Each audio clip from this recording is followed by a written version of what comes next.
personnes mortes figurent sur les listes des bulletins de vote. Et le quotidien Al-Wafd écrit « Le Parlement égyptien a été dissous en application de la décision de justice, le déclarant illégal. Les frères musulmans, première force politique à l'Assemblée, contestent cette mesure et réclament qu'elle soit soumise à référendum. Le chef du Conseil suprême des forces armées, le maréchal Hossein Tantawi, a formellement signifié par écrit hier la décision de justice au Parlement dans une lettre et annoncé qu'il le considère dissous depuis vendredi. Dans un arrêt rendu jeudi, la Haute Cour constitutionnelle avait invalidé les élections législatives qui s'étaient achevées en juin en raison d'un vice juridique dans la loi électorale ayant régi le scrutin. Et on retourne au quotidien Al-Shrouq. Al-Shrouq cite « La situation économique et politique en Égypte recommence à zéro. La dissolution du Parlement reportera un nombre de réformes économiques. » Et là, c'est, je dirais, le vrai problème pour l'Égypte durant les prochaines 2 ans au moins. C'est le sujet économique. Là, ça a besoin d'être vraiment supporté. Et le problème, c'est qu'avec toutes ces élections, on a perdu des sommes d'argent excessivement importantes, alors qu'on savait qu'il y avait un vice électoral pour ces élections parlementaires dès le départ. Alors, à qui incombe cette responsabilité? Il faut vraiment se poser cette question. On va terminer par le quotidien Al-Wafd, décès du prince héritier d'Arabie Saoudite, Naïf Ben Abdelaziz, à l'âge de 79 ans à l'étranger. Il était en Suisse. Le prince Naïf sera inhumé aujourd'hui en Arabie Saoudite dans la grande mosquée de la Mecque. Le prince héritier s'était rendu le 26 mai à l'étranger pour y subir des examens médicaux pour la 2e fois en moins de mois, selon des spécialistes du royaume. Il avait souffert d'un cancer, donc on espère que Dieu lui pardonnera, bien entendu, et qu'il sera dans les plus hauts rangs du paradis. Cette édition de la revue de la presse est à présent terminée, ou cette tournée rapide. À présent, on va passer à la phrase du jour.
Et à présent, chers téléspectateurs, on passe au sport. Le Centrafrique surprend l'Égypte. Après avoir bien entamé les éliminations qualificatives à la Coupe du Monde 2014, la sélection égyptienne de football, contre toute attente, s'est fait surprendre à domicile par l'équipe de la République centrafricaine en concédant une défaite par 3-2. Ce match entre dans le cadre du tour préliminaire des éliminatoires qualificatives de la Coupe d'Afrique 2013. Le point avec notre collègue Chérif Boussela.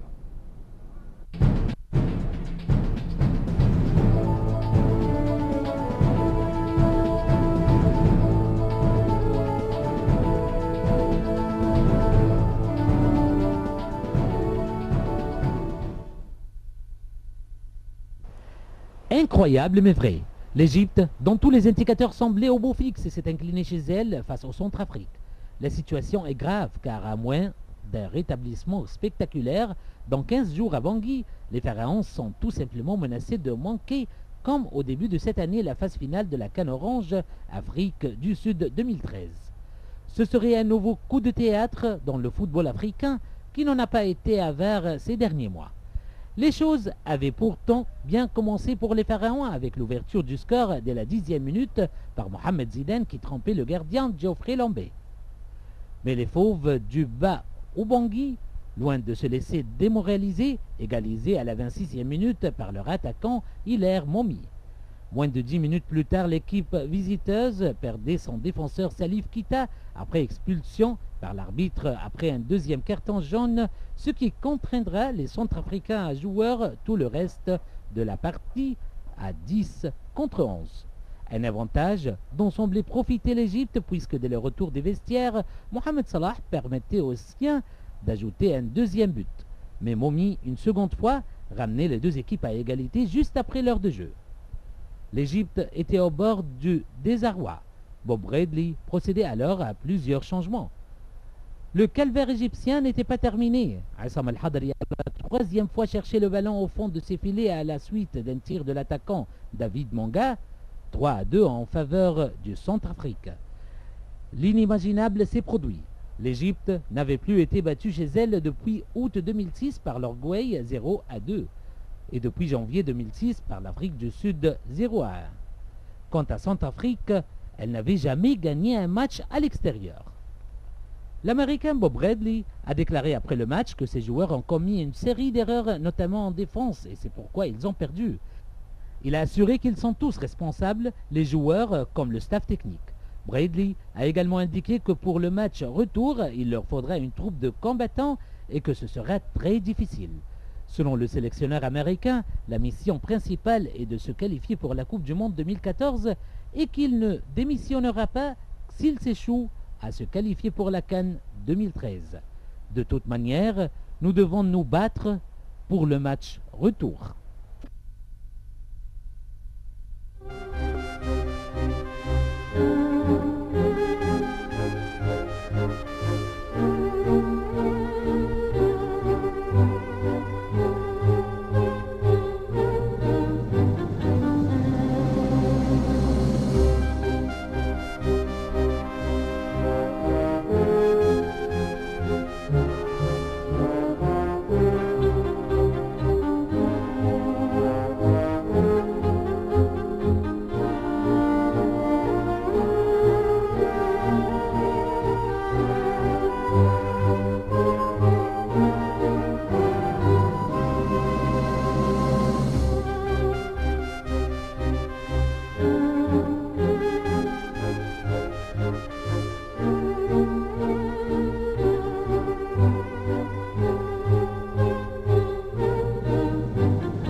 pour parler de cette deuxième journée du deuxième tour des élections présidentielles.